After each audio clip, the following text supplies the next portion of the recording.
And we will save the chat, but every recording and chat will be posted onto the CPA website.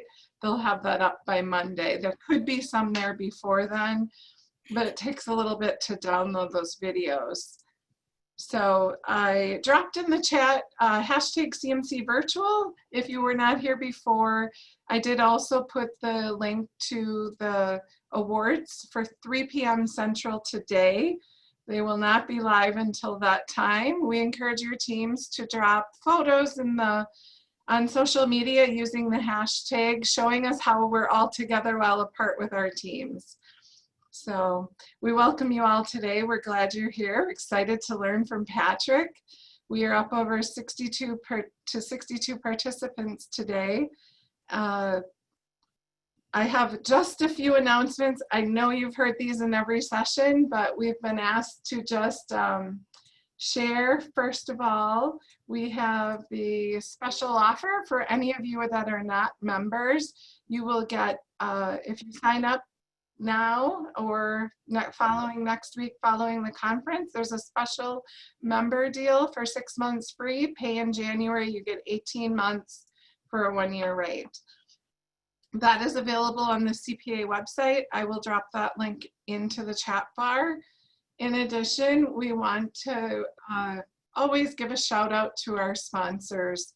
So we have 7 sponsors who have made it possible for us to offer this conference free: Catholic News Service, EWTN, Diocesan, OSV, Knights of Columbus, Faith Catholic, and the Pontifical Mission Societies. So Patrick O'Brien is with Faith Catholic, and so we appreciate your sponsorship for this conference. And if you see anybody from any of those businesses throughout the conference or in the days and weeks ahead, please thank them, because this is why we're here and you're seeing these large numbers of participation. I also will drop in the chat the message from Pope Francis to all members. We have the letter has been posted on the CPA website, so the official letter, but as well, we have some prayer cards that have been created. Feel free to go and download those prayer cards and use them in you could download them, use them in your virtual meetings, print them, and share them in your diocese. And with that, we're going to get started. I am going to introduce Patrick, and we will be rolling along as we're going to go up over 70 participants. Patrick, that's amazing. That's great. So we're excited to welcome you today, Patrick. He is the founding president and CEO of Faith Catholic, America's largest publisher of Catholic periodicals, and one of America's largest Catholic marketing and communication service companies. Faith Catholic serves 40 dioceses and numerous Catholic organizations with magazine publishing, communications consulting, web solutions, parish resources, and marketing services. So join me in welcoming Patrick. You can use the reactions and emojis. We're glad to have you here. Thank you so much, Amy. It's great to be with all of you on this warm day here in Michigan. You know, it's so odd to not be together in person, seeing all of your faces at the CMC, but thank you all for your participation and support of the virtual CMC. Today, during this session, we're going to explore several things: which business models are declining and which are growing with print. People think that print is dead. They've been saying this for 20 years. And so here we are, once again, defending print, my friends. But we are going to look at the overall media trends and how they compare with how Catholics consume media. And we're going to spend quite a bit of time on this one because our leaders and some of the stakeholders in our organizations, they see what's happening in media trends and they think it applies to Catholic media trends. And we're going to show that there's a big difference there. And hopefully all of this at the end of the day is going to help you make the case to your leadership for the role of print and what you're doing and how vital it is. So let's get started. Well, you know, we can't sort of defend print and act like we've got our heads in the sand and that we don't know what's going on with the growth of digital media. We don't want to sound like we are trying to keep something that is ineffective, expensive, causes delay, harmful to the environment, all these things that people have said about print. We should know what those negative arguments are, first of all. And these are a few. And one of the things I'm going to say up front is I'm going to go through this presentation. We're going to leave time for discussion afterward, because I am not claiming at all to have all of the arguments to defend print. You all have made the case yourselves, I'm sure, in several instances, and I look forward to learning from you and hearing that discussion. But these are the common ones I've heard. We're in the digital age, for crying out loud. Nobody's reading print anymore, especially young people. It's expensive, especially compared to online. We're going to look at that.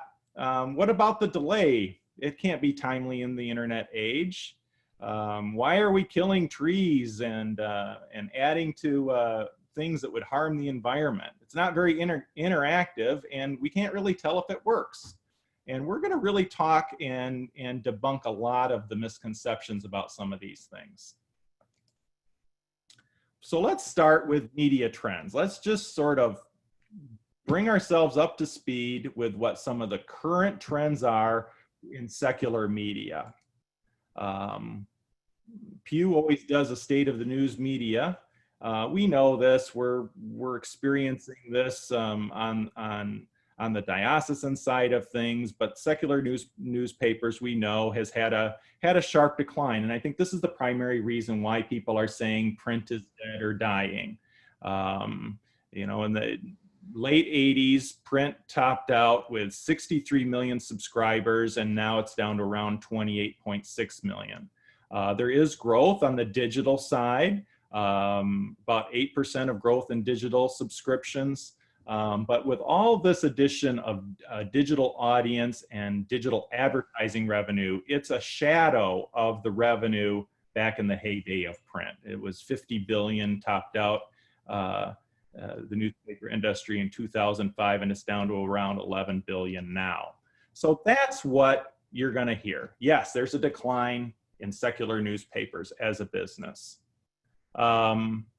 And the primary reason for that is a decline in people paying for content, paying for subscriptions, and a decline in advertising revenue. It isn't necessarily a decline in what people consume as far as print media. And we're gonna get into that a little bit later. But it's when people say print is dead, it's two business models: paying for circulation and advertising.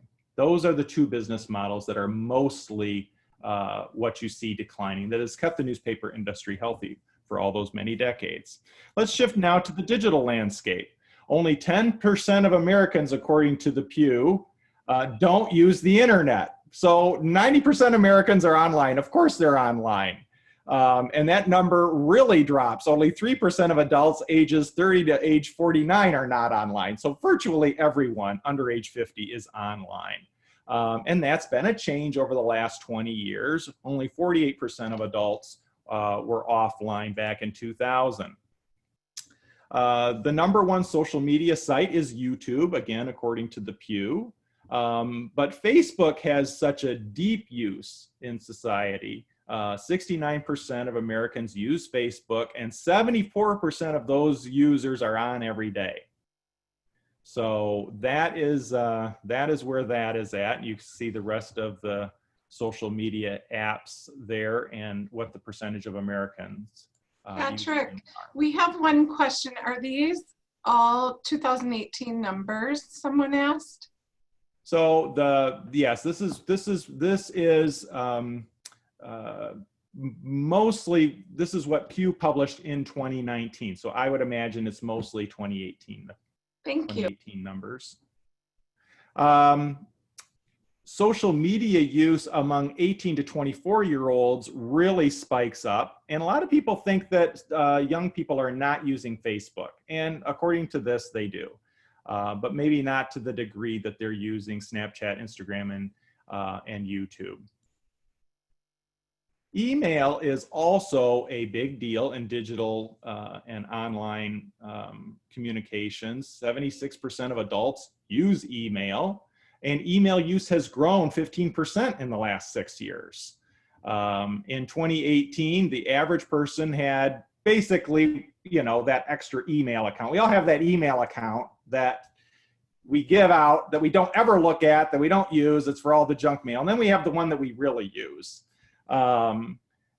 Because why? Half of all email messages are spam. Somebody said, "What do you do for a living?" And I said, "I read and I send email." That's what I do all day long, every day. It's email. So the average person, the average business account receives about 96 emails a day, and they're only sending 30. So we're just inundated with it. And I'm sure you are thinking, I wish I only had 96 email coming in each day. And we're checking our email on our smartphones. We're checking it every few hours. My generation, Gen X, has the highest email use at 92%. And half, I don't believe this, but they say half of people actually get to 0 in their inbox. I see lots of guilty faces out there, but good luck with that one. Nonprofit email open rates rose 5% in 2019 with an average open rate of 25.2%. That's pretty good. 1 out of 4 for an open rate for nonprofit email. The average email open rate is lower at 17.8. Click-through rate for nonprofits is 2.6%. And so those are statistics that we're going to keep in mind and keep coming back to when we start comparing the effectiveness of different forms of digital media.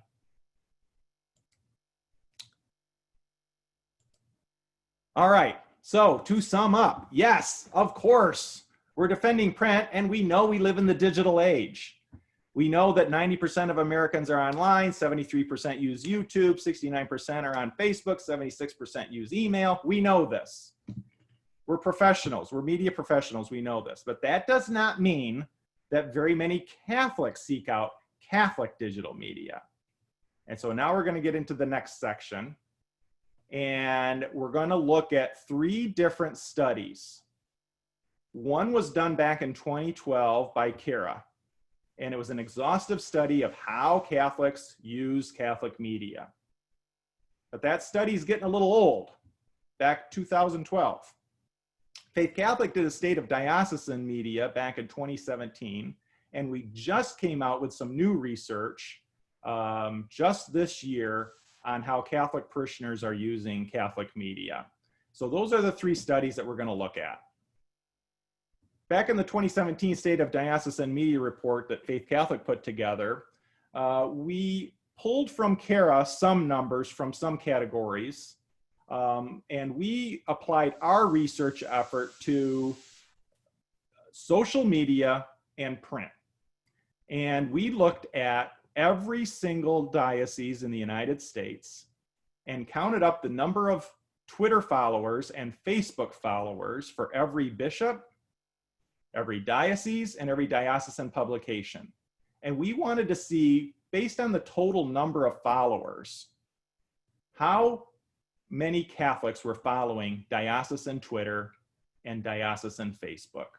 So that's what we did in 2017. And we found that 2% of Catholics followed diocesan Twitter, and 3.5% followed Catholics on Facebook. Kara had very similar numbers. It was 1% of Catholics followed anything Catholic on Twitter, and they had around 4% on Facebook. Kara also said that only about 4% of Catholics ever visit their diocesan websites. There was a higher number of those visiting parish websites, around 15%. Only 5% of Catholics ever listen to Catholic radio, and only 7% ever watch Catholic television. Kara also said around 24% claim to receive or consume content through their diocesan print media. So again, we went through every diocese and we found out how many were still publishing and what the print circulation was. And we compared that to the Catholic population in the United States, and we came up with the percentage of how much we thought the diocesan print media, what was its reach. And we got the same number as Kara, 24%. We just came at it a different way. 57 dioceses in 2017 reached far more than 24% though. They reached into 100% of parishioner homes, 57. So for those places, they really are being able to say that every known Catholic home is getting our print publication. And this is what is going to be key. This is what we're going to keep coming back to. The new research that we just came out with and published was done in February 2020. The pandemic wasn't quite in full effect. We didn't have churches closed yet, but it was starting. And this was definitely in the news a lot. So I would say it's a kind of on the cusp of being relevant to the pandemic, but it isn't really fully reflective of the increase in digital use because of the pandemic. Nevertheless, it's very, very, I think, illustrative of where we think parishioners are at right now.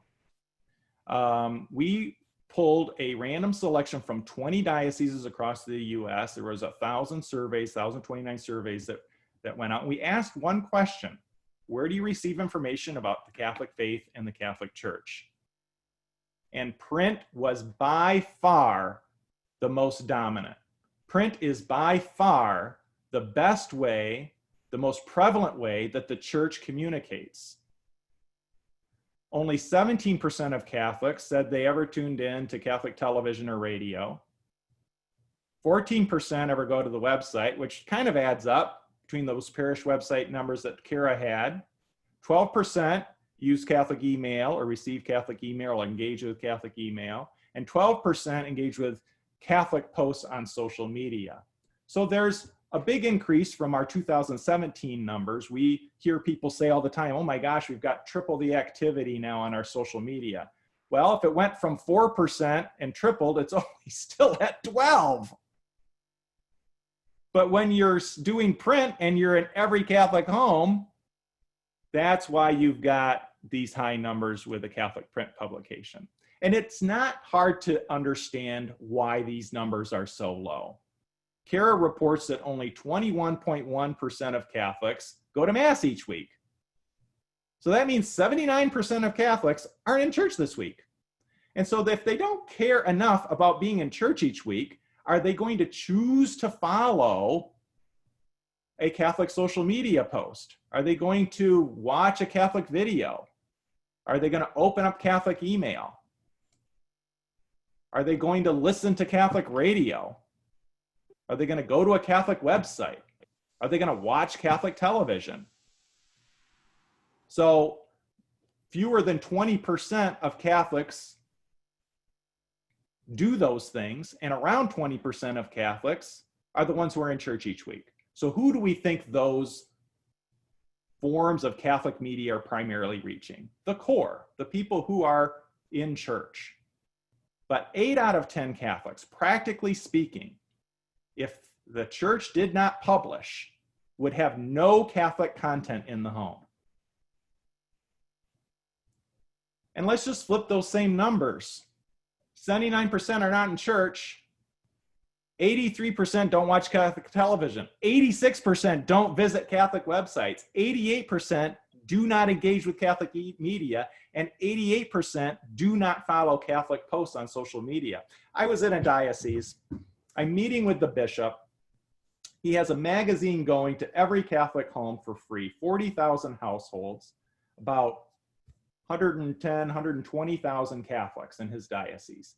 He's got his phone out, and he's thrilled that he has had 80 likes on a post he just had.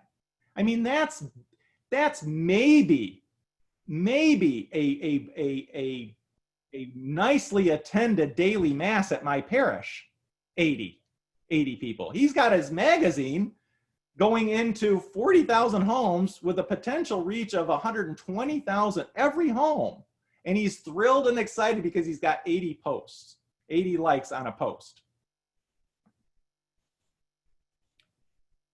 So to sum up, yes, we live in the digital age. We know most Catholics are engaging with digital media, but only 12% are really engaging with Catholic social media, and only 14% ever go to a Catholic website.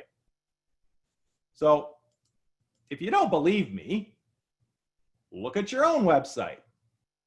Look at your own analytics. Let's take this benchmark of 14% that this research just said. This is Catholics saying this. Well, look on your side of things. If 14% of Catholics say they visit Catholic websites, how many unique monthly visitors does your diocesan website have? Don't look at the 3-month. Don't look at the 6-month. They treat all of those unique visitors as if they were new people. Do 1 month. And if your number of unique visitors is more than 14% of your Catholic population, your diocese is doing very well. But few dioceses reach that. And here's an example. If you've got a diocese with 200,000 Catholics, that would mean 28,000 unique visitors. That's 14%. And not a lot of dioceses are getting that kind of traffic to their diocesan website. Tim Walter had a method that he published in one of his recent articles talking about page views. This is one of the things that drives me crazy. They say digital media is so measurable. Look at all these impressions and page views, and they use all these numbers, and bishops get, and stakeholders and leaders of Catholic organizations get very excited about these big numbers that they sometimes see. Well, it's sort of with page views, it's such an inflated number that the equivalent for print would be saying this, and this is Tim Walter's argument, which I think is brilliant. If you were to take the number of pages in your print publication, you multiply it by the circulation, you multiply it by the frequency, well, sure, you'd have the total print page views. So a 32-page publication going to 50,000 households 12 times a year is 19 million page views, you know, and it's preposterous. And that's the same thing when you look at page views on a website. It is not that you are reaching these millions of people. You've got DREs and school principals looking around your website, finding resources. This is not meaning that you're evangelizing. For diocesan social media, 12% of parishes say they engage with social media. So check your own diocesan social media. How many are you engaging? With YouTube, how many views does your average video get? How many Facebook or Twitter followers do you have compared to your Catholic population? And really what's important, what is the engagement? So again, for a diocese with 200,000 Catholics, 12% is 24,000 followers. Some dioceses may have that, but many do not. Not even after the pandemic are dioceses getting to this level. With Catholic organizations, I've been focusing on dioceses, but it's the same thing if you count your donors and your members. If you count the total number of donors and the total number of members and look at how you're engaging digitally with that membership, it's the same recipe.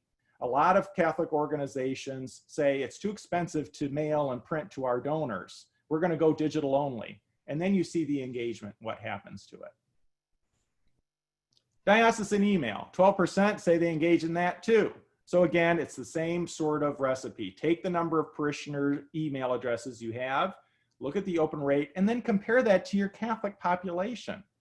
So again, let's take this 50,000 email addresses for a diocese of 200,000. Let's say you get that 25% open rate, that's the average. You're only reaching 12,500 people, which sounds like a lot, but that's only 6.25% of your Catholic population. That's not that many people, even though you've had this huge number, it seems. So how does a diocese or Catholic organization reach their members, donors, supporters, parishioners? A print periodical mailed into the home. Here we are my friends, in 2020 in the digital age, and we're back to this very foundational idea that the post office was onto something, and it's called delivery. And getting something into the homes through the mail is still incredibly effective in 2020, because Facebook, you've got to have an action by the person to follow you, to click on a post, to engage. Email, you have to open your computer up. You have to open up your email. You have to open up the email. You have to read it. You have to click on it. Television, you have to find channel 342 or wherever Catholic television is at. Catholic radio, you have to choose to listen to it. But your print publication shows up in the mail and you have to engage with it long enough to throw it out. And most people do not throw it out. And we're going to look at that. All right, so let's look at print. We've talked about overall media trends. Let's look at print as a media trend and what is growing with print, and what some of the research says about print in general. First of all, niche print is a secular media trend that is on the rise, and that's what we are. We are niche publications. We serve a specific niche, the Catholic population, or our donors, people in our diocese. That's a niche. And that kind of publishing has grown in the digital internet age. In fact, $4 billion has been spent, is spent annually on niche print publications. The number of Catholic print periodicals and the number of circulation has grown in the digital age.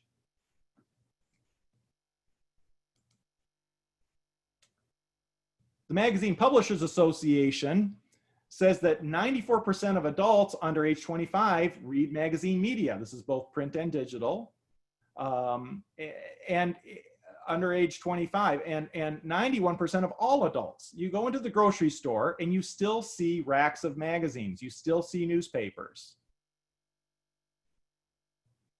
Further, traditional print media is the most trusted source of media at 61% versus 40% who trust social media. And that's very important for church leaders who are trying to communicate the most important message of all, who Jesus Christ is in our lives. Paper readers remember more, and it is preferred by adults, despite what your finance officer says. My son won't read print, including millennials, and it drives involvement. So let's get into some of those claims. So first, the growth of niche publishing and print. In 2019, there were 139 new magazine launches, and 49 were special interest or niche publications. The total magazine print audience grew by 6.6%. So yes, indeed, certain aspects of print are growing. The other is that print magazines have the highest return on advertising spending. They gave the scenario of this Ken's salad dressing that had a magazine advertising spend program through Meredith Publishing. And they never had any advertising spent, and they got $5 for every dollar spent in new sales based on that advertising campaign. So according to the MPA, magazines are bringing a 6-to-1 return on every dollar spent in new sales. MRI also did a look at what is the difference between magazines, websites, and television. And people were ranking these things about how they felt and how they responded. And this gets into the claim that print isn't interactive. Print actually drives more interaction than many other forms of media. And according to this index, magazines win, print magazines win to provide information when people are making decisions, giving them something to talk about, trust as far as truthfulness, and ads helping me make a purchase decision.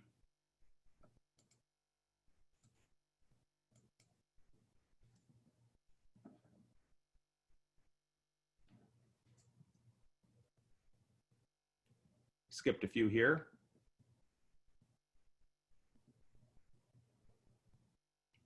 Paper also beats digital according to neuroscience. Forbes published in 2015 that paper connects better.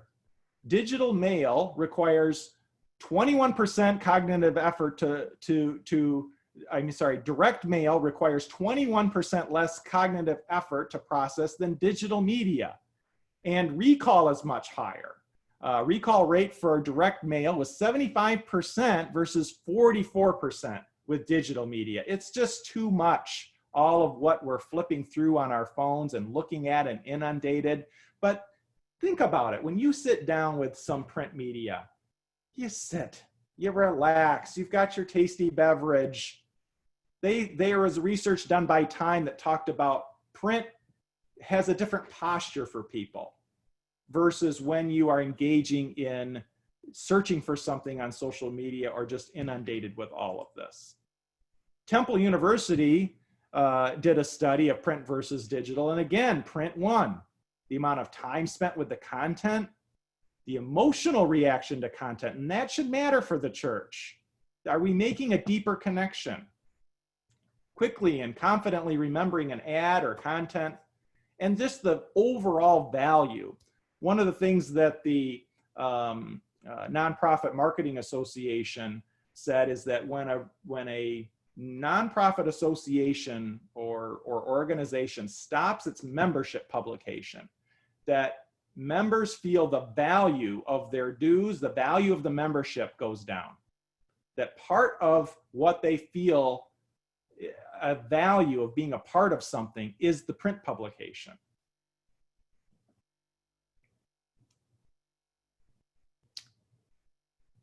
So in 2019, Virginia Clinton, a University of North Dakota researcher, she compiled a ton of studies on comprehension, on print versus screen. And the bottom line for all of this is that students of all ages, from elementary school to college, absorb more when they're reading on paper. It's the bottom line. So if we care about Catholic faith formation, we care about evangelization, we care about advancing the mission of the church, we should care about absorbing the content that is being read. And print is the winner on that.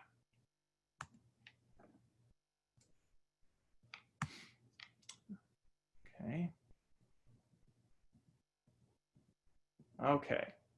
But what about the environment? We're killing trees. Okay. Education is key when it comes to the impact of print on the environment. 29% of adults surveyed believe paper production is a major cause of greenhouse emissions, but that's not true. In fact, pulp, paper, and print are a low contributor with only 1% of total greenhouse emissions. Plus, promote the use and seek out partners who use soy-based ink and really encourage recycling and passing those publications along to people.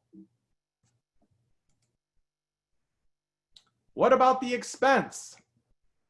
For many dioceses and Catholic organizations, advertising and circulation revenue cover most, if not all, of the costs of the print publication. Not only that, but also the digital efforts. In other words, if you weren't selling those ads and selling those subscriptions, we wouldn't be able to pay for the people to do the digital communications in some of these dioceses.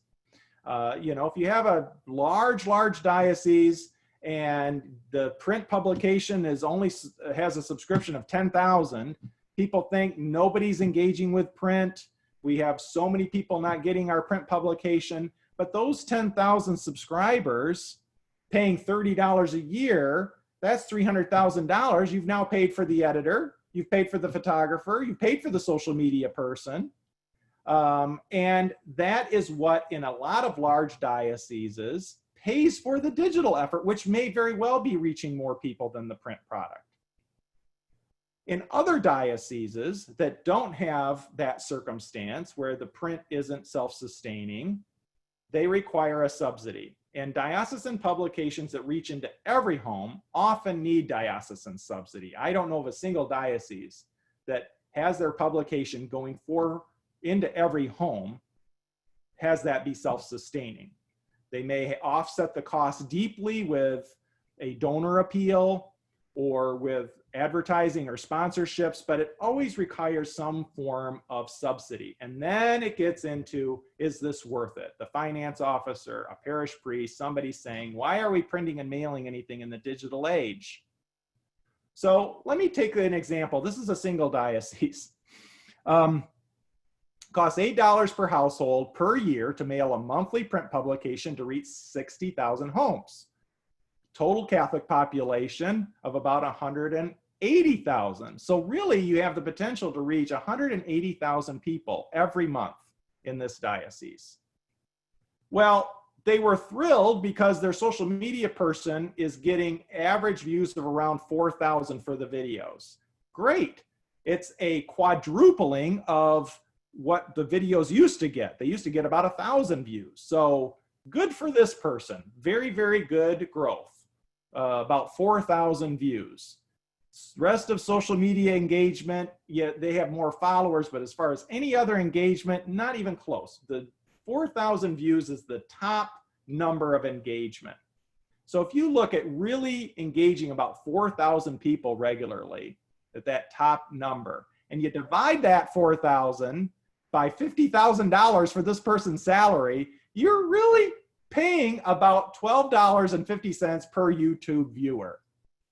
This is not social media being free. It is not a zero cost. It does cost. And if you break it down, cost per actual engaged viewer or engaged follower, you start to see there are some very real costs, and print becomes looking very attractive. Look at it on the ministry side. Let's say it's not a product. Let's say this is a ministry. Well, let's look at other ministries. Diocesan Director of Youth Minister doesn't make a whole lot of money, $50,000 all in, but there are only 1,000 kids across the whole diocese in parish youth programs. So now you're paying $50 per teenager. That's expensive. I'm not saying not to do it, but compared to print, compared to reaching into every home with Catholic content, and if you didn't do it, 8 out of 10 Catholic homes would have no Catholic content, seems like a good buy to me. And a good spend of parish dollars.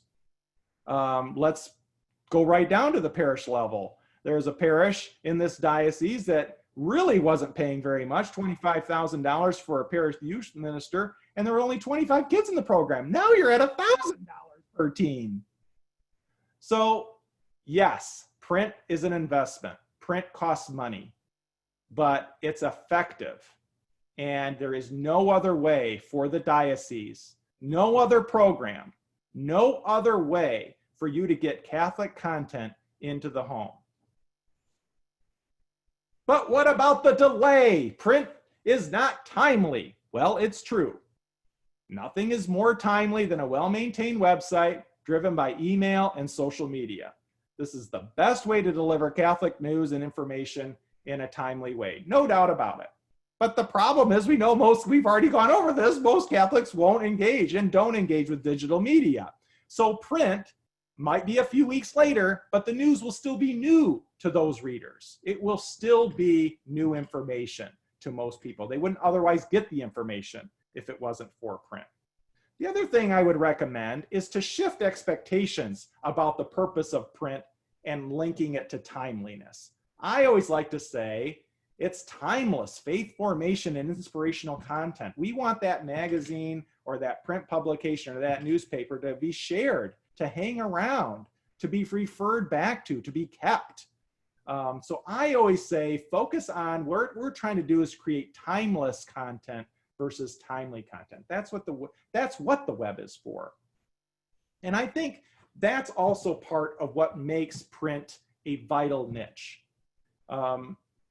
You know, when radio came along, print didn't go away. When television came along, radio and print didn't go away. Now that the internet age is here, all these other things have not gone away. What they've become is another niche. And where is radio now? We don't see people sitting around in their living rooms listening to a radio broadcast in the evening. No, but we listen to radio in our cars. And it's the same with print. No, it may not be the primary source of news for most Americans anymore, like it was in the 1950s, 60s, and 70s. But it is essential for organizations like the Catholic Church to stay connected with members who otherwise would not self-select to consume their content. It's about delivery. And that's the niche that is so vital for the church for print.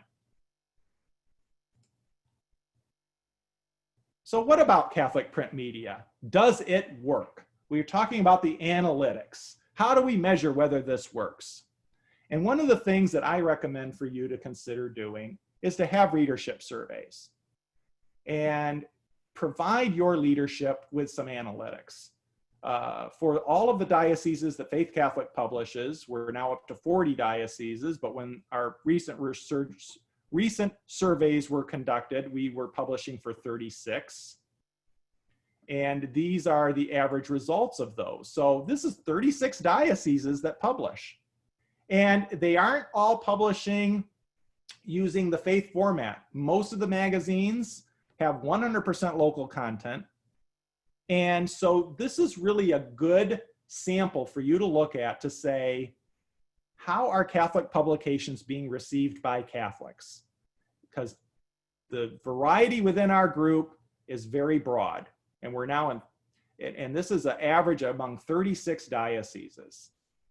So 81% read the most recent issue. So here we go, let's go back. If 21% are in church, that means 79% are not in church, and we now have 80% reading and engaging. And they're reading every issue, 70%, 3 out of 3. And they're spending time with it.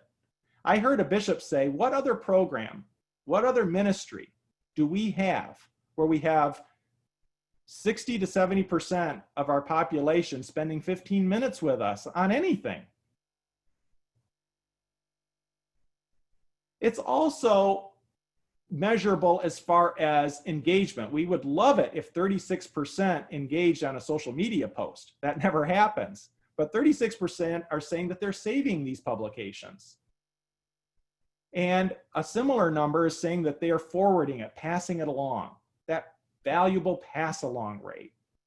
And the more we put our effort into beautiful photography and high quality journalism, and we want to have our publications sit on the coffee table, sit on the end table, sit in the doctor's office. We want the person to be proud of their diocese, be proud that they're Catholic, and show that by sharing that magazine, sharing that newspaper.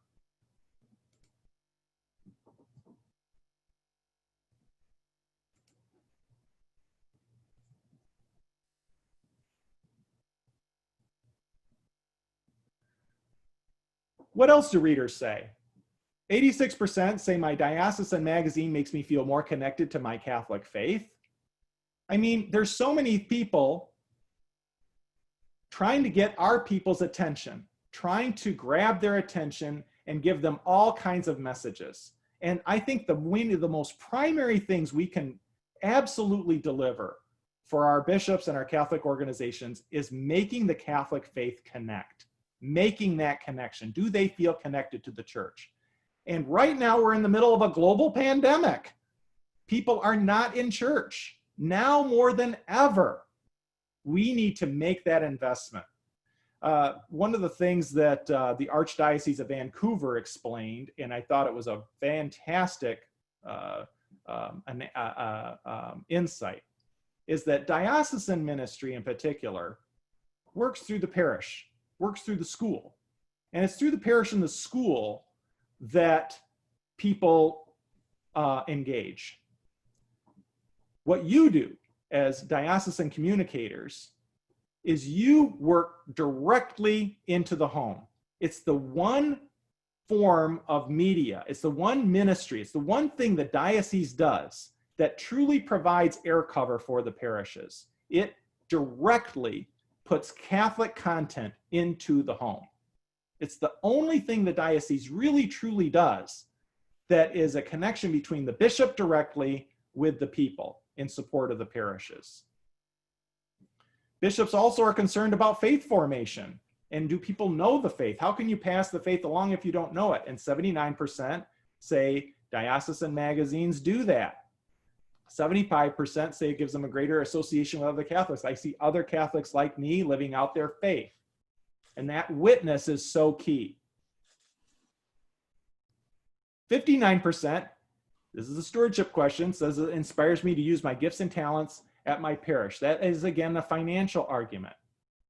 And this is the big one.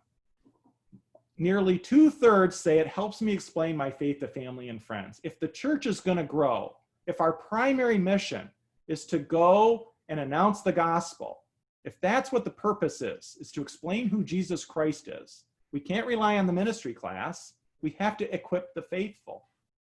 And what you do, your publications, if you tie your primary purpose to this question, that value becomes self-evident. And with these publications, 64% say it helps me explain my faith to family and friends. There we go. What other thing does that? And you can't give what you don't have. So 76% say it inspires me to grow spiritually.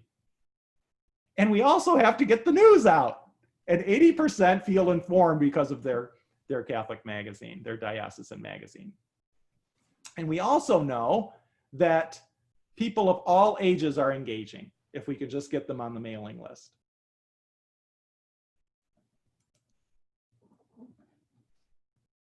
So in this session, we explored the business models that were growing, that were declining, but we know that niche print is not dead, niche print is growing, and Catholic print has grown in the digital age. We looked at all of that research and all of those numbers. We looked at overall media trends to show how Catholics are online, but few engage in Catholic digital media. Doesn't mean we shouldn't do it. We should invest in it. Of course we should. But it means print is still essential right now in 2020. And 8 out of 10 Catholics would have no Catholic content if we relied on Catholic digital media. So the only proven way to get Catholic content into Catholic homes is with a print publication. We also looked at the advantages of Catholic print periodicals, the credibility of being the official source of the church in print. We looked at the research on that and how important that is. The shelf life of print on coffee tables and in doctors' offices we discussed. The ability to reach into homes that otherwise would not self-select other Catholic media. And the big point that without Catholic print media, 83% of Catholic homes wouldn't have access to Catholic content. But the bottom line and the big takeaway is that we're not here to sell a product, to sell ads, to sell subscriptions. We're here to help the church. And the more closely we tie ourselves to the very mission of the church, that's primarily how we show print's value. And the advantage with that is simple, is to connect people with Jesus and his church. And I know all of you are passionate about doing that, whether you're a photographer, an editor, or social media expert, a writer. We're trying to be that place in a diocese that makes that connection with Jesus and his church. So with that, I thank you, and I invite Amy to facilitate our discussion and point out any questions or clarifications I might be able to answer. Thank you.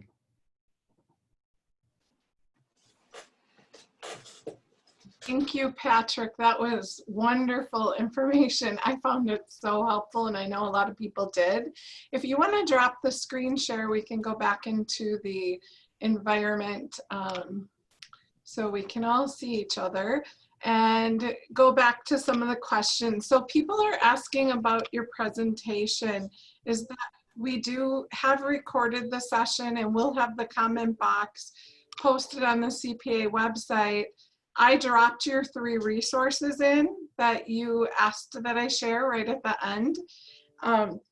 Can your presentation be shared on the CPA site for members as well? Oh my gosh, of course. Yes, Okay. that's what I'm here for. So I will send not only just the video and the comments, but all of the links that he shared today and his presentation to you, Carol, who will be uploading those. You expect to see them sometime next week.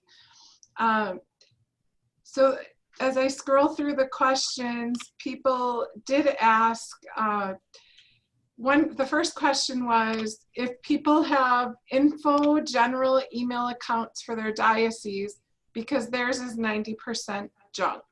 I shared that we have 3 accounts. One account is for circulation. One account is for Compass News. And then there's a third account for the diocese. So we have one person that goes through the diocesan emails. The one that has the most junk for the Compass is the Compass News. Everyone is sending things to that. There's hundreds of emails in there. Our 3 editors go through that. Any comments on that, Patrick? As far as how do we get rid of junk mail? Yeah, or is that pretty common for dioceses to have email with a lot of junk mail? I think unfortunately it is. And that does seem to be a lot. So maybe your filter can be tweaked on some of that. And I know that a lot of places are switching to online forms on their websites. People don't seem to like that as well, but that does seem to cut down on a lot of spam, because what they're doing is they're trolling these websites, picking up email, and that's what's driving a lot of spam. So maybe other people have better insights on that question than I do. I hope this becomes a discussion. So is there anybody that wants to unmute and answer that question based on their experience in their diocese?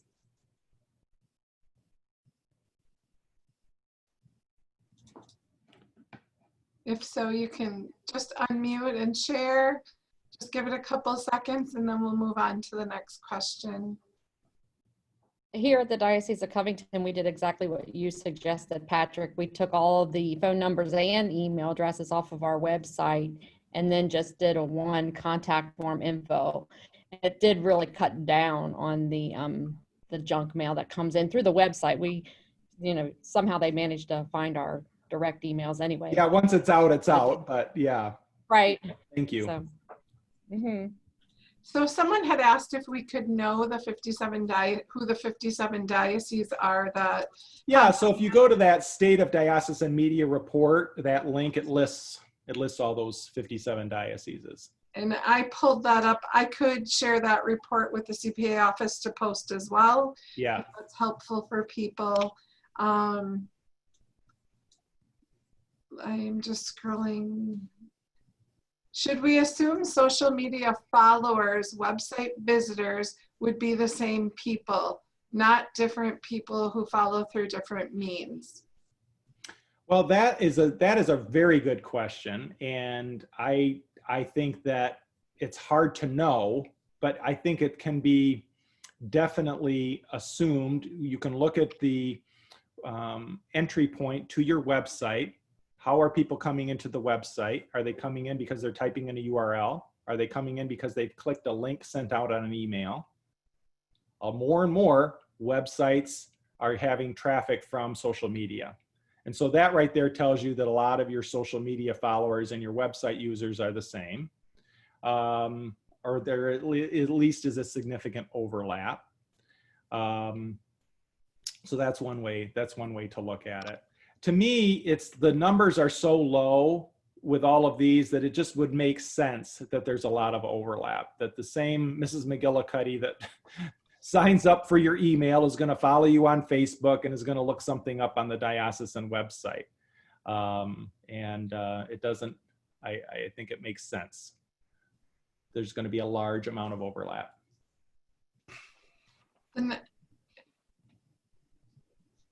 I think so. Were you going to share? No. The next question, my diocesan paper stopped being published in April 2020 due to budget issues. Is that a concern for other people? And I mean, I would say yes, especially based on the data that Patrick gave us today. For our publication, our highest revenue is from our print publication. So that alone would be a concern. Do you want to address that, Patrick? It's a big concern. I mean, one of the reasons for this study is that question. I spoke with a diocesan official, it might be the same diocese, and they were just very, very matter of fact. Well, Patrick, we're going where the people are, which is online. So we're shutting down our newspaper. And I said, well, let me share with you some facts and information. The die had been cast. So to me, make the case now. Have readership surveys for your publication now. And if you can't do that, use some of this research and make the case now before the discussion happens behind closed doors and you're not even in the room. These diocesan officials want to be effective. They want to advance the mission. And they think that secular media trends mean that this applies in the Catholic setting, and it does not. I think we have got a very, very clear set of very different sources coming in of research that proves that it does not. If you close down your print publication, Bishop, your message is not going to get out. You're not going to even get into, you're lucky to get into 2 out of 10 homes. You're more likely to get less than 1 in 10. You know, can we work out a program to find a sponsor for the publication? Can we look at a parish program? Can we look at, you know, some other partnerships to save money? There's all kinds of things you can do to keep publishing. But once the publication stops, it's very hard to get it back, very hard to get it going. We have a couple of dioceses that we've worked with that had shuttered their publication and we got them going again. It's a very hard thing to do because once it's out of the budget, it's very, very hard for them to get it in, to get it back in. So if you feel like there are rumblings, initiate the conversation yourself. I would not recommend to any communication director or editor to wait until the die is cast and someone has made a decision at the leadership level. Make the case now, you know, and I would frame the conversation as every ministry needs to be accountable for every dollar spent, Bishop, and I'm really proud of what we're able to deliver for you. And here's some research to make you feel better about this investment and know our commitment to the very purpose of the church, which is to evangelize. And this information may help you if anybody brings this up to you, like, you know, we should do something different with our print publication. You should be armed with the facts, Bishop, and give them some of these takeaways. You know, that prompts me to ask the question. I think you're exactly right. When you can see that those discussions are starting to take place, some people avoid and don't want to have the discussion thinking it won't go away. And it would be better to just open it up to some good dialogue. Do you think that's what happened during COVID with some of the papers shutting down? They were already having some of the conversations and that was just a good excuse to close Amy, them. I know for a fact that's the case. It was the excuse to swing the axe. And it's often finance officers. It's not like they are our enemies, but Right. you know, they have a job to do. And they look at that big budget of the print publication and they think, well, this is a no-brainer. Print is dead. Everything is moving to digital. We got to get with the times anyway. We can't afford this. We're in a crisis. And it is the exact opposite best decision to make. This is the time now more than ever that you need to invest in print. Otherwise, there's going to be no contact with the church whatsoever. People aren't in church. Right. So have those conversations with your stakeholders now.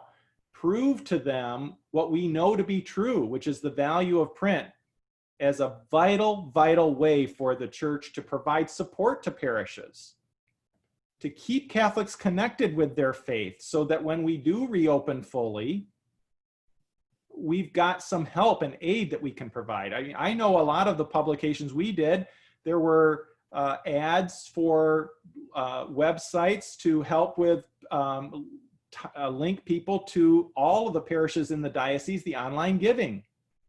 Ads to promote the video masses for parishes. How else would that information get to parishioners? You know, a lot of the dioceses have Flocknote and these other programs. Wonderful, they're great. But again, use the same methodology. Look at the actual open rate to figure out the numbers. There may be a very high percentage of people participation of those who are on those platforms, but there aren't that many on those platforms. Print is still the way to do it. Agree. There was some discussion in the chat that had gone back and forth with a few of us of someone that has trouble getting advertising in their print edition because they want to run ads in their digital publication. I have never had that experience, but are there people on the line that have had that experience? Have you ever seen that, Patrick? I really haven't. Most people are wanting to be in print. Yeah. And the value of digital advertising is an add-on or a minimal surcharge. We have seen dioceses have a very difficult time getting very much revenue compared to print from their digital outlets. So I haven't heard that very often from advertisers that we only want to be digital only. But I'd accommodate them. Why not? Correct. We have Vermont Catholic. They don't publish breaking news in their print copy. They only put it online. The print covers themes such as saints and some history of the church. That was one comment. Do you have any comments about the content? Well, I think that is a great point. It comes back to, okay, if you've got a bi-monthly publication, what is the role of news? I think that our research has showed that the print publication can drive people to find the online and digital news sources. So for example, those CARA numbers back when those were fresh out with 4% of Catholics going to a diocesan website. We think when a print publication goes to every home and you've got news on your website, you can double or triple those numbers of getting people to engage in news on Catholic websites. But I also think that, you know, if there's a major thing going on like the clergy abuse crisis or the closure of Catholic schools or a major pastoral planning, and you might be restructuring parishes or something big, if the publication just ignores it, I think that to me loses credibility. It makes the publication seem, and the church and the bishop seem like his head is in the sand. And so I think there's a proper place for periodicals that are low frequency, quarterly, bi-monthly, to have special reports, in-depth analysis that prepare the public, that prepare parishioners for big things that might be happening, that highlight news that may have happened in the last several months, that break apart what may be happening at the State House or the national level with issues and news that affect Catholics. I think we have an obligation to have some news in our publications. At the same time, I would say that we would be wise to have our primary emphasis be on evangelization first. The purpose of especially these less often publications, a bi-monthly or a quarterly, it really allows you to have the digital media be the primary place for all the news, all the daily news, all the weekly news, all the stuff. And to Vermont Catholic's point, I think that's a very good strategy, that for the most part, we want to have witness stories. We want to have faith formation content. We want to help inspire people, and print content can very much do that. We know it can do that. So Patrick, I want to just share with you, there's comments in here, standing ovation, super informative, excellent, thank you. So people have learned a lot and are appreciating everything you're sharing. How do the readers make the transition from a diocesan newspaper to a magazine format? Well, in most of the places, you're always going to have somebody write and say, I miss the newspaper. You all have put your blood, sweat, and tears in putting out high quality print journalism in newspapers, and there are loyal people who are going to miss that. But for the most part, when a diocese makes a shift from a newspaper to a magazine, it is a shift in strategy.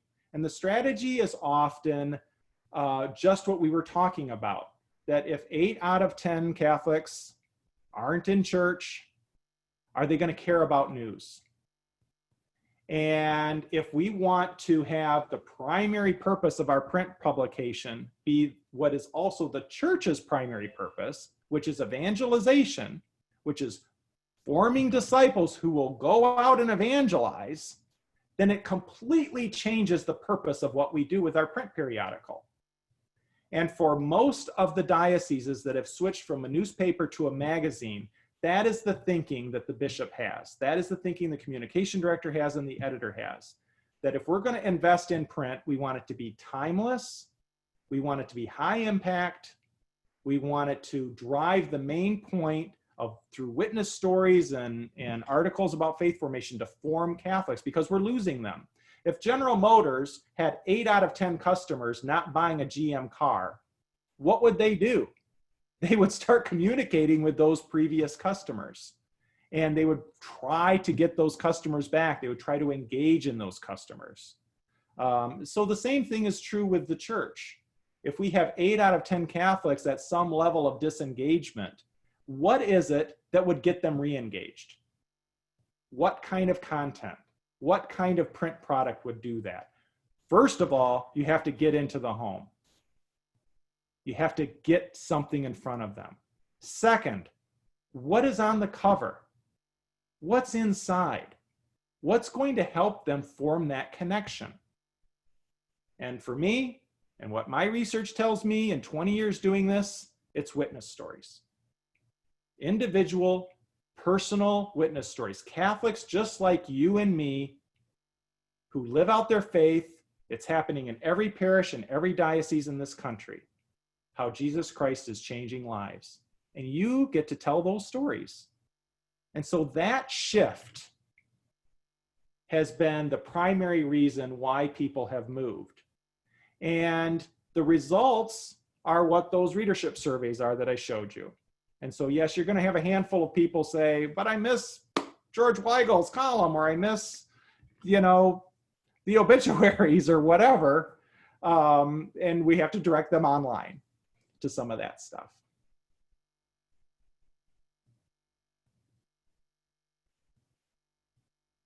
Sorry, I muted. Next question, is there research on magazine readership versus newspaper readership for diocesan publications? We did do a study. There was one diocese where we had the same staff publish a newspaper one month, and the next month they published a magazine with us. And so it was same people, same people doing it, same people receiving it. The newspaper kind of kept its similar approach of local diocesan news, Catholic news service, that sort of thing. And then on the other months, they would do a model more closely to the faith model. And there was about a 10-point difference in the numbers when we compared those two. Great, thank you. There's people now also saying that they would give you an award for this presentation if they could. Well, thank you. Thank you. Our print is usually quite robust. With the pandemic, we have taken a hit. It is starting up again, though. That's pretty common across the board. Wouldn't you say? I think for our paper, too. And somebody was trying to start an advertising program right now because the budgets are tight, and this is not a good time to start an advertising program. It's going to be hard. it's going to be hard to do that because of the pandemic. So a lot of the places have seen a little contraction there with advertising revenue. Sure. Yeah. I'm the non-Catholic advisor for a Catholic university student paper. The last issue this spring had to be done digitally and remotely. Normally we print 2,000 copies each issue. We already know we have a non-existent print budget for 2020-21 due to overall university cuts, and without being assured we can return to campus. It's likely we're seeing remotely done digital issues in the foreseeable future. So how can we make an argument to return to print in the new normal when the last and first digital issue cost us nothing but time and effort? Well, it is probably going to be, the best case will be made in the analytics. Are people engaging with the digital editions? And you know that you were having 2,000 print copies. Now, if you didn't have a readership survey for when you were publishing print, it makes it hard to make the case of how valuable those 2,000 copies were. That said, you will know how many people are reading you digitally. And that will be very telling. Now, some instances, it may, as a student population, heck, it might grow. It might grow, and maybe a digital platform is the best in this particular situation. But I have found that for the most part, these digital outlets, they think that they save money, and all they end up doing is just reaching fewer people. So I don't know if that answers your question, but I would do it with the research. I noticed that Laura Keener asked to chime in. Was it on that question, Laura? Please, Laura.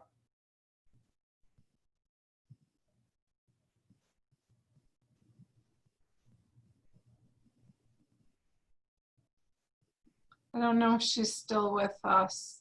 She might have logged off. Okay, next question. Does Patrick think the pandemic will change any of the survey results on the importance of print? We don't mail directly to homes. We drop ship in bulk to parishes, and that has been a problem during the pandemic. Yes, and we have a handful of places that, two actually, that do that, and it is a problem. I do think you're going to have a spike. Everybody is going online more if they're in church, they're going to go online to at least view an online mass. So everybody is reporting an increase in numbers. We design and host websites, and we can see that the traffic has gone up on our side of things for a good number of those places. And so that continues to make the case that on the digital side, but even still, it is still, even this doubling from these numbers is still the low digits, the low double digits. And so if they want to get Catholic content into the homes, and they want to evangelize, and they want to reach people, drop shipping into the parishes is only reaching the people who are already there. It's an irritant to parishes because you've got to pass out the copies, you've got to deal with those that are left over. It adds to this this environment that of only communicating with the insiders, and so we don't ever recommend doing parish bulk shipment as the primary form of distribution. A few to all the parishes, of course. There might be new parishioners registering. It would be great to have all the parishes have a handful for their magazine racks, their newspaper racks, their waiting rooms, welcome packets. But as far as the primary way to distribute, that's not what we're recommending if the primary goal of the publication is to evangelize. So 21% are in church each week, and it really only goes up to like 45% when it goes up to the monthly number. And so are they going to grab a publication? It just adds to all of the negative aspects of print, the bulk, the waste, the delay. And that's why we recommend mailing. Yeah, and there's some comments that it could be argued COVID-19 makes delivery of the homes all the more important. Very good quote. Very good Um, quote. That's I right. like that. There's someone that mentioned they didn't print but continue to create issues and post on a website with Technavia. I know that was a platform we looked at delivering a e-form of our print edition, but as another comment was that they went to online only and the readership's not there. Right. Again, we wouldn't suggest that you go digital only. Here, Patrick makes a strong case for print and the impact on the church. We're here to help the church, he says, and it's true. My question, are bishops hearing this message on a larger scale? Any national discussion among them? Bishops are getting younger, and like it or not, we will need to be where the readers are. And that means digital. Where are they also hearing the case for print besides from people whose livelihood depends on it? It's a very good question, and I'm sure my marketing person feels exactly the same way I do. I feel like we're screaming this from the rooftops. We're not defending print because of any other reason than it's what works. We're engaged in digital media. We should be engaged in digital media. But if we want to help the bishop achieve his primary purpose, his primary goal, the primary mission of the church, we have to get the message out. We have to equip Catholics. And it doesn't matter that 90% of Catholics are online. They are not following us online, Bishop. And so if what you're doing, a dollar spent, a hard-earned parish dollar, in the pandemic, and diocesan assessments are probably going to get cut in half because people aren't in church and parish giving has plummeted. And I think Kara just had a report out about the plummeting amount of parish revenue. Well, all of our dioceses rely on that assessment income and the annual appeal. Most dioceses are funded that way. Those revenues are going to be down significantly. And dioceses facing bankruptcy is on the rise. The degree to which dioceses will rely on reserves and not cut, it's just not possible. Everybody's cutting. Everybody's cutting. And the church has been hurt because of the pandemic. And if we are going to have this 21% number of people in church pre-pandemic, what's the post-pandemic number going to be? Are we going to be right back to 21%? I pray to God we are, and that we grow the church, but facts are facts, and I don't see that we're going to have 21% back anytime soon. And so now is the time to take those precious dollars. Yes, Bishop, I'm actually asking you to invest in print in 2020. Apart from any other thing, this is the thing you need to do now. You need to have Catholic content in front of your population now, during the pandemic. Love it.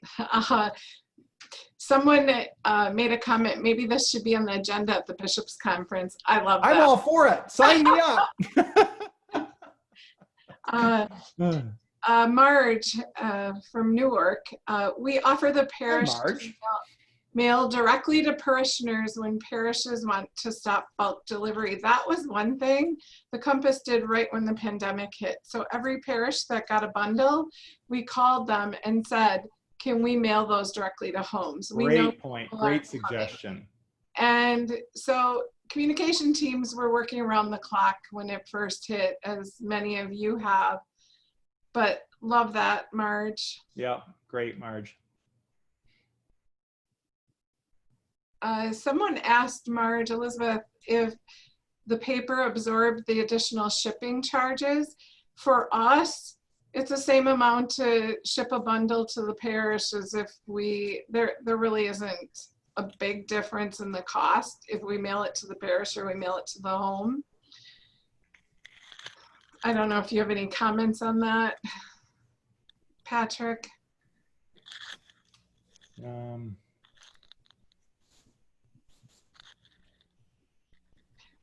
I see another note that there was pushback from the parishes. We've had many who have put bulk orders on hold due to the difficulty with distributing. I think again, Elizabeth, I would bring that back to your paper and collect. You're also collecting data, which we talked about in an earlier session. So collect their names, mailing addresses, and emails and build that. I mean, during COVID was a great time to update your records and build databases because people were reaching out.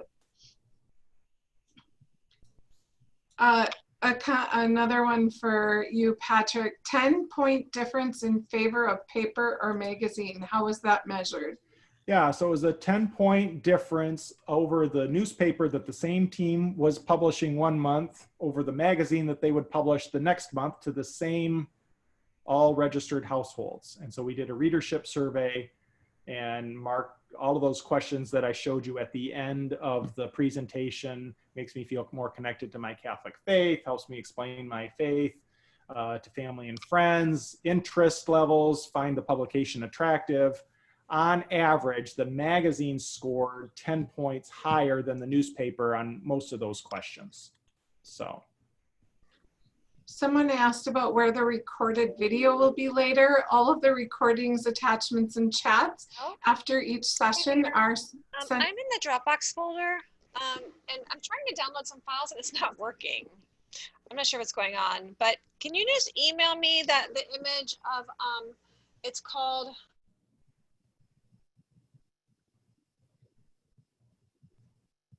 Teresa Peterson's mic is on, Amy. Okay. No, she got it now. Okay, I see a couple that are on. If you, whoever was just talking, if you would like to drop a note in the chat with what you would like emailed to you in your email, I can do that following the session.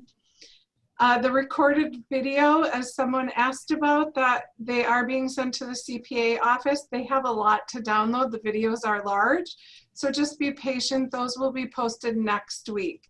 I have been sending you, Carol, the attachments as well. So if she's able to do that, she can put those up on the website, but they will be in the attachment. Amy, we're going to try to set that up so that when you looked at the CMC schedule and you saw a workshop or session, you should be able to grab all the attachments and downloads for that particular workshop or work session. So it's easy to find. Yeah, so we have about 5 minutes before we're going to transition over to the St. Francis de Sales Award video. Any other questions? Does anybody else want to unmute, ask Patrick some questions before we go over to the video? Lots of great discussion, Patrick. This was just amazing. It was delightful to be with all of you. Very, very great discussion. And I hope this was helpful to everybody. What you do is very, very important for the church. And I thank you for what you do.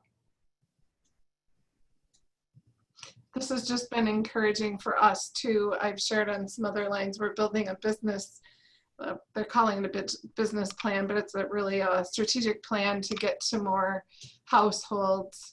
And all of this is just more information to use when presenting that. People are dropping notes in to just email the presentation. So we will get that off. Love seeing all the faces, miss seeing you in person as well. And as you all know, Patrick's a familiar face, and from the conference as a sponsor almost each and every year I've been there. So it's great to have you here sharing with people. Anybody want to unmute and ask Patrick any specific questions? You're welcome to do that now. Hi, Patrick. How are you? Very well.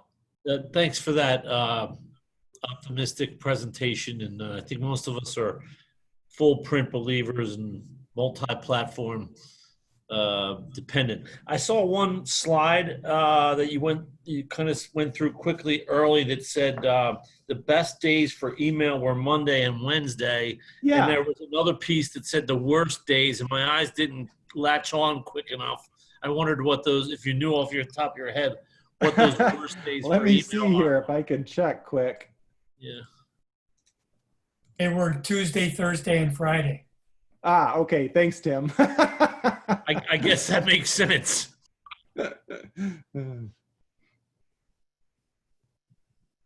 Anybody else, any further questions for Patrick while we wait? About 12, 28, 29, we're going to transition over to the DeSales Award video. I will drop a link in the chat box now for those of you that need to sign off and need to watch it at a later date. Amy, I would just add that a lot of the research that Patrick used and that many of you had came from a study that the CPA did in 2011 and 2012. We are in an active conversation with the people from CARA to redo that survey. Patrick has, as a great supporter of the Catholic Press Association, has volunteered to help with that investment.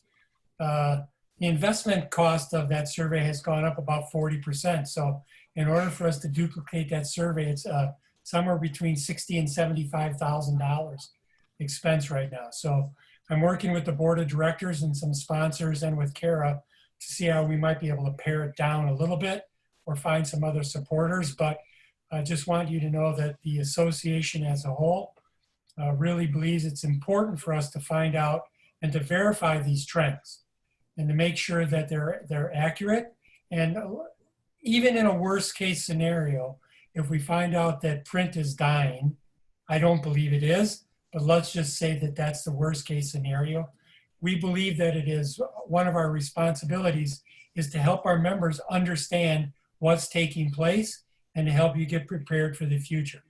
So one of the other sessions you might want to go back and watch that took place during this time was David Bassino on attracting to 18 to 35-year-olds in social media. So in order to keep your market broad and draw in as many followers and listeners as possible, we're going to try to make sure that you know what's going on and the best way to serve the church through those things. So Catholic press circulation has stayed relatively strong. The worst thing that happens is when a diocese goes through a financial crunch and it lets go of its publication. Other than that, our circulations have remained very strong throughout the last decade, especially compared to secular press. So Patrick and I talk a lot about this problem. I think he's a great supporter of the association and print products. So thank you very much for your work today. And of course, we'll be in touch as always. So thank you. Thank you, Tim. Thank you, Thank you, everybody. Amy. Thank you, Amy. Thank you so much, Patrick. And if everyone wants to use their reactions and let Patrick know how you felt about his presentation today, we are going to stop the recording now and we are going to transition over to the video for the 2020 St. Francis DeSales Award. Thank you so much, Patrick. Thank you. Thank you, Amy. Thank you, everybody. God bless.